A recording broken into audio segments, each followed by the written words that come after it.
What's up, TK? Coming at you, MethodWealthBuilders.com and LLC. And today I just wanted to talk to you guys about how much insurance you should get. I'll tell you a short story. I was listening to another insurance agent talk to a potential client, and she was like, hey, what if I can show you how to have a tax-free advantage where when you withdraw your money, you don't have to pay anything? And she was like, nah, I'm not interested. And then she was like, okay, well, there's a mandatory withdrawal from your IRA when you turn 70. So what if I can show you how to set up your money before you turn 70 so that it'll be more advantageous than leaving it in your 401k? She was like, nah, I'm good. I'm not interested.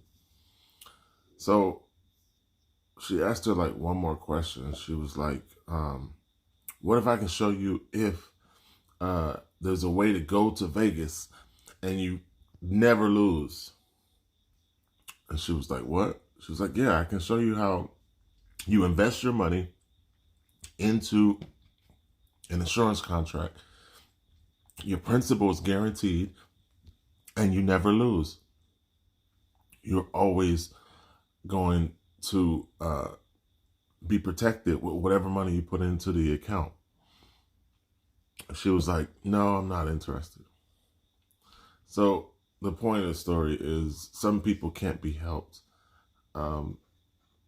Because if you present something that makes sense and it's more advantageous than not doing it and they still are not interested, then, it's like you have to say, okay, on to the next. So today it's how much insurance do you need, or how much insurance should you have, right? And the situation varies between person, right? There's a number of factors that are involved in that calculation.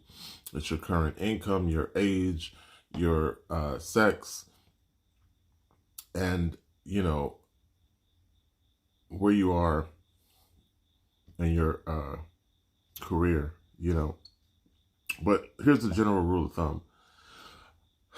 Here's a formula that you can use.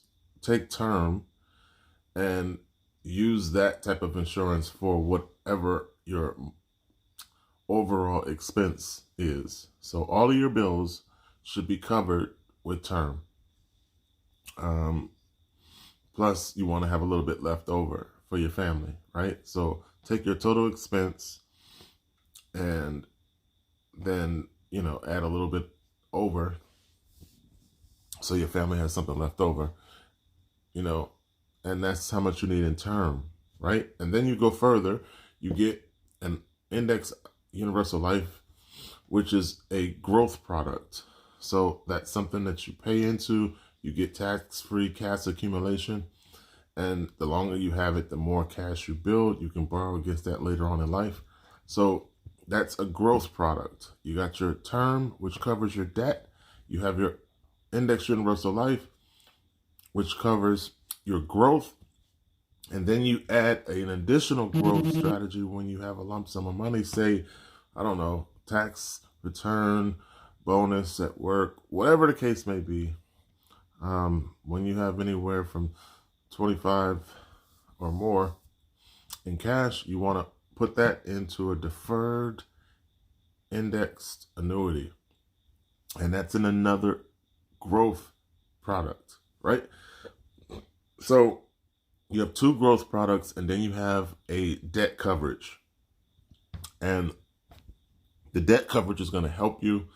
Say you can't pay your mortgage, right? If you have that debt coverage in term, you can say, hey, I can leverage this, right? And it helps you. On paper, it helps you. So those my strategy for setting yourself up within insurance and diversifying outside of market products.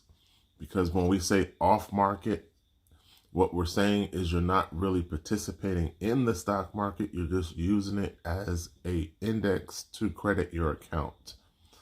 Your annual point-to-point percentage comes from that index. So you're not actually in the market, which is why your principal's guaranteed. So use that formula, get that 3-phase of protection. Level 1, term, covers your debt. Level 2 is a growth product. Level 3 is a growth product. IUL on level 2, a deferred index annuity on level 3. And we have deferred index annuities that allow you a 10% bonus up front and continuous bonus on everything that you put in for the first 7 years. So you can get a bonus on the money you put in, and then you can continue to put money in for 7 years and still get a bonus on that. But it's a growth product. It's a strategy that you want to use to strengthen your financial portfolio. Why? Because when you invest or when you pay premiums, it's considered tax-free as once you take a loan out against it, or once your beneficiaries receive the money. It's a tax-free situation. So you want to stretch yourself in insurance to take advantage of those situations. 8 to 10% that you're looking at annually, which is compounded. You're looking at tax-free advantage. When you go to take the money out, you don't have to pay anything. Or if your beneficiaries get the money, they don't have to pay anything. You want to be able to build so you can use that loan.